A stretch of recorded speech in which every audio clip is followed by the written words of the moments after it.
Welcome to Queen of the Ring, a podcast that wants to talk to you about wrestling. My name is Alexa.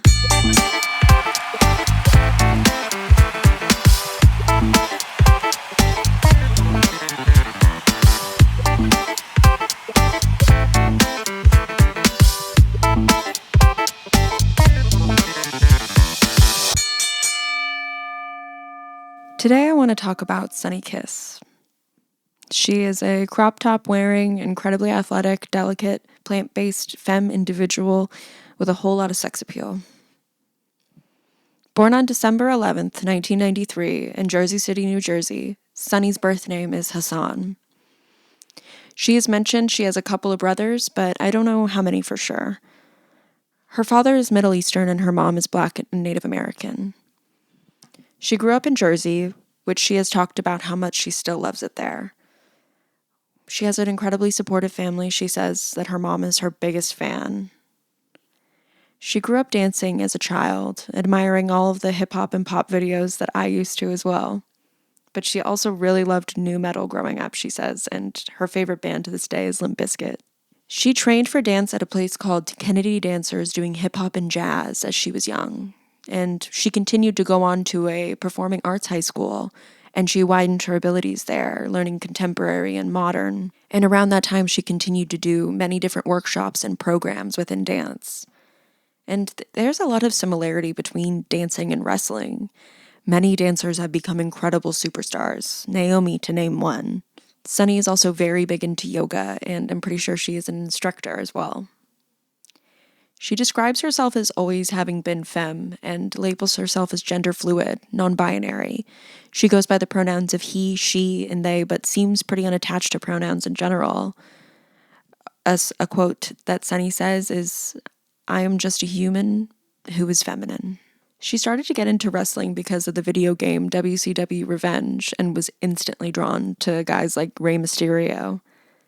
Through that, she eventually started watching wrestling and became super inspired by Rob Van Dam, Lita, Trish, Jacqueline, to name a few. Senior year of high school, she started doing it for fun after a friend recommended it to her, like, simple, hey, you should try this out.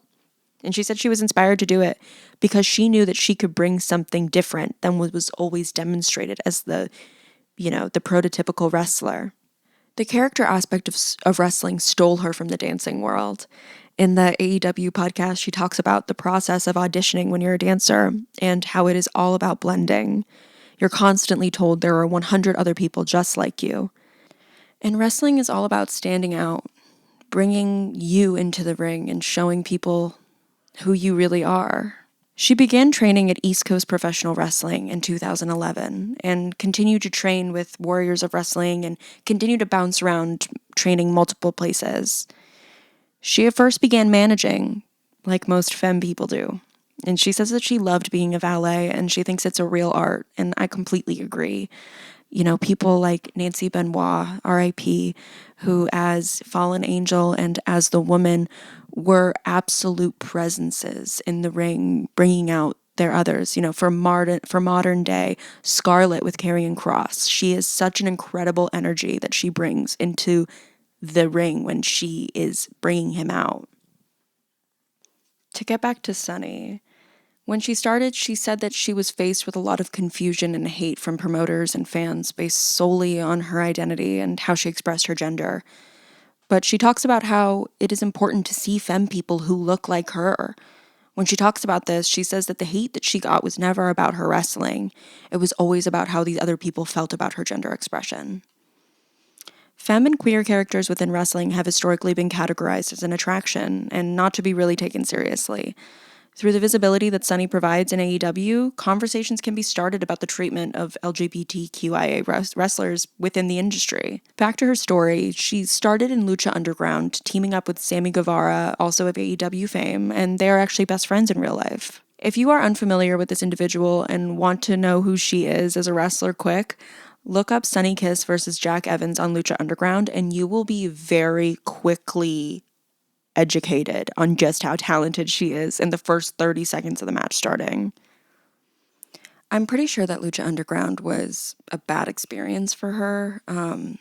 It could be a different promotion that she's spoken about before, but apparently Rey Fénix and his brother Penta also went through a similar experience. I know for them, they only wrestled 2 matches a year and were locked into contracts that they were not able to get out of, resulting in them only making like $4,000 a year, which is ridiculous.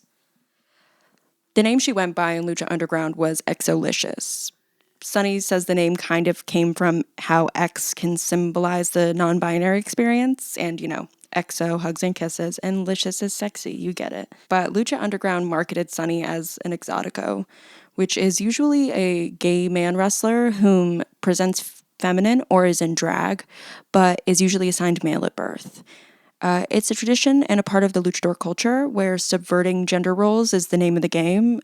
Sonny expressed a hell of a lot of respect for the tradition and many of the people she knows who perform as exoticos, but personally expresses that she does not feel a connection to being branded like that. And it does not match her gender identity whatsoever.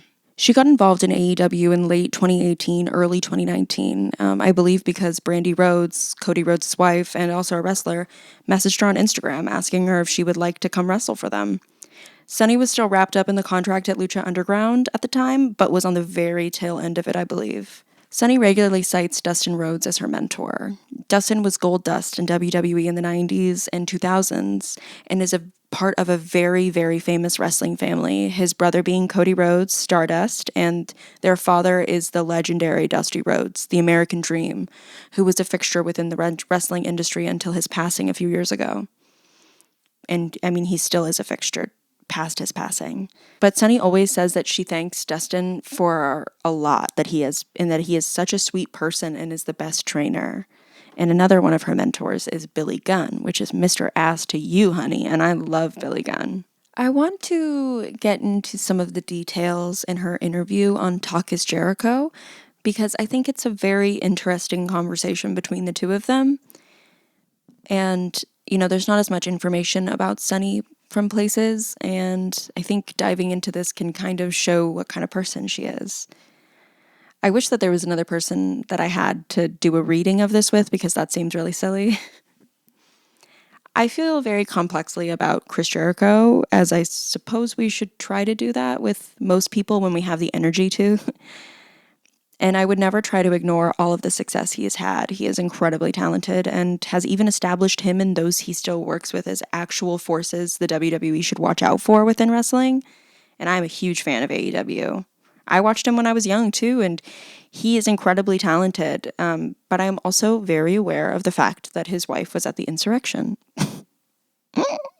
Not great, but I suppose everybody is complex.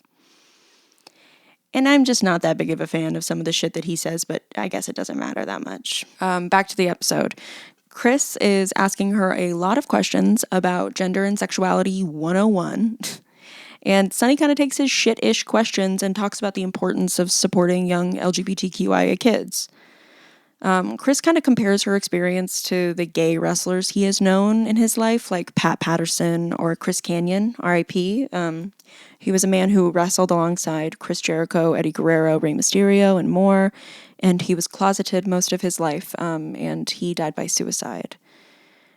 Chris kind of does that easy to say now because it's 2020 thing, where no one would have cared if he was gay. Why didn't he just tell us?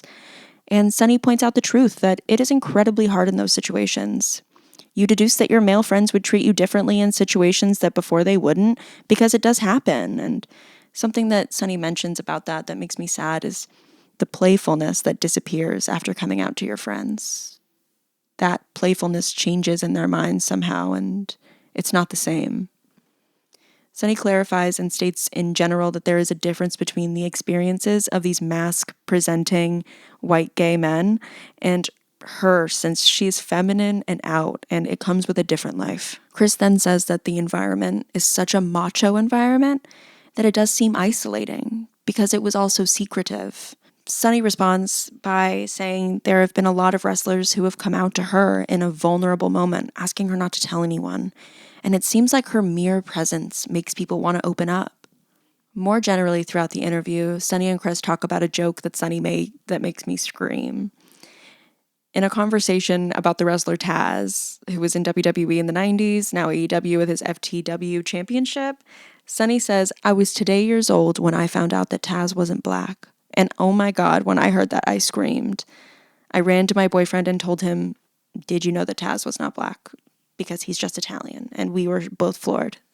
Sonny got one of her bigger matches this last year with Cody Rhodes.